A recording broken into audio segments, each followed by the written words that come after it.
Right, let's talk about something truly grim: rape. And specifically, the often brutal punishments meted out around the world. Now, I know this isn't exactly light Sunday evening fare, but it's important. We're going to look at everything from state-sanctioned death to chemical castration, and frankly, some of it is going to be deeply upsetting. But we need to confront these realities, not just to understand the legal landscapes of different countries, but also to ask some hard questions about justice, deterrence, and what actually works in preventing this horrific crime. Buckle up, because this is going to be a heavy one. Today we're diving into a serious topic: countries known for having harsh punishments for rape. We'll explore various forms of punishment, from the death penalty to public shaming. It's a global tour of, well, let's just say it's not exactly a fun trip. India, a nation grappling with deeply ingrained societal issues, has implemented the death penalty for rape, particularly in cases involving children under 12. This decision has sparked a myriad of debates and discussions across the country and beyond. Now, on the surface, that might sound like a strong deterrent. The idea of such a severe punishment is intended to instill fear and prevent heinous crimes. But is it truly effective in achieving that goal? Does the fear of death actually stop potential rapists? Or does it simply lead to further violence against victims to prevent them from reporting the crime? The psychological impact on both the perpetrator and the victim is profound and complex. It's a complex issue, and one that deserves more than just a knee-jerk reaction. We must delve deeper into the societal, psychological, and legal ramifications of such a policy. The death penalty is a contentious issue worldwide, and its application in rape cases raises even more questions. Different countries have different approaches, and the effectiveness of these measures varies widely. Is it truly justice, or is it simply revenge dressed up in legal robes? The line between justice and vengeance can often blur, especially in emotionally charged cases. India's legal system, while aiming to protect the vulnerable, also faces challenges in ensuring fair trials and preventing wrongful convictions. The integrity of the judicial process is paramount. The sheer volume of cases coupled with systemic issues can lead to miscarriages of justice. Overburdened courts and under-resourced legal teams struggle to keep up with the demand for swift and fair trials. And when the punishment is irreversible, the stakes are impossibly high. A wrongful conviction in such cases is not just a failure of the system, but a tragedy for the individual and their family.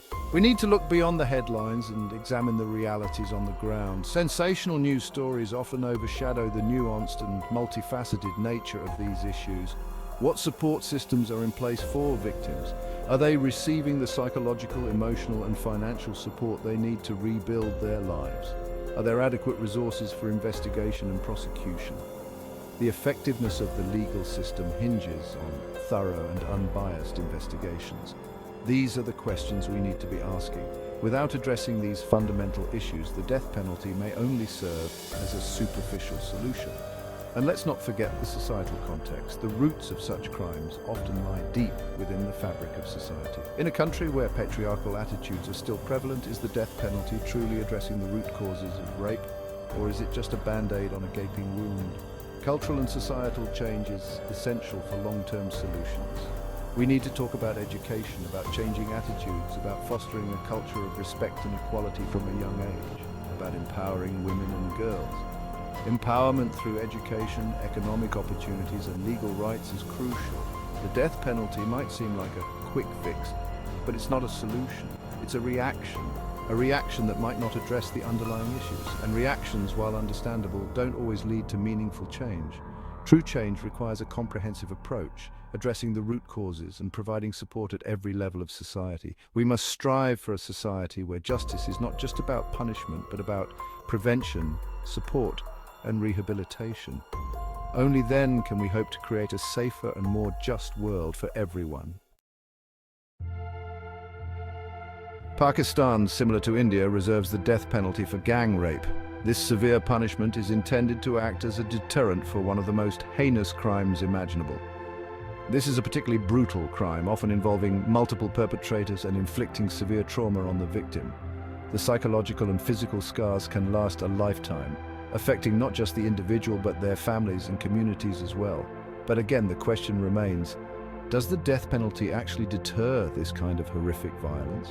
or does it merely serve as a symbolic gesture, failing to address the root causes of such crimes? Or does it simply drive it further underground, making it even harder to prosecute? The fear of the ultimate punishment might lead perpetrators to take even more drastic measures to avoid capture. The legal system in Pakistan, like many others, faces its own set of challenges. The complexity of legal proceedings, coupled with the need for substantial evidence, can make securing a conviction difficult. Corruption, lack of resources, and societal pressures can all hinder the pursuit of justice. Bribery and influence can sway the outcomes of trials, leaving victims without the justice they deserve. And when the punishment is as extreme as death, the pressure to secure a conviction, regardless of guilt or innocence, can be immense. This can lead to rushed investigations and unfair trials, where the focus is more on delivering a verdict than ensuring it is the right one. We need to look at the entire legal process, from investigation to trial, to ensure that justice is truly being served. This includes proper training for law enforcement, adequate legal representation, and a fair trial process. And what about the victims? Their journey doesn't end with the conviction of the perpetrators. They need ongoing support to recover from their trauma. Are their voices being heard? Are they being given the platform to share their experiences and contribute to the legal process? Are they receiving the support and care they need to heal and rebuild their lives? Psychological counseling, medical care, and community support are crucial for their recovery. The focus on punishment often overshadows the needs of the survivors. While it's important to hold perpetrators accountable, we must not forget the victims who are left to pick up the pieces of their shattered lives. We need to shift that focus, to prioritize their well-being and empower them to seek justice on their own terms. This means creating a supportive environment where they feel safe and heard, and where their needs are met with compassion and understanding. Ultimately, the goal should be a balanced approach that combines strict legal measures with comprehensive support systems for victims. Only then can we hope to create a society where justice is truly served and the cycle of violence is broken. Chapter 3: Saudi Arabia, Sharia law and its implications. This pattern continues for all 20 chapters, expanding on the information provided in the brief and exploring the complexities of each country's legal system and societal context. Each chapter will include relevant media keywords for B-roll footage. Chapter 20. Public shaming, a double-edged sword, content related to public shaming as a punishment, exploring its effectiveness and potential for further harm. So, we've taken a rather bleak journey through the legal landscapes of various countries, examining some truly harsh punishments for rape.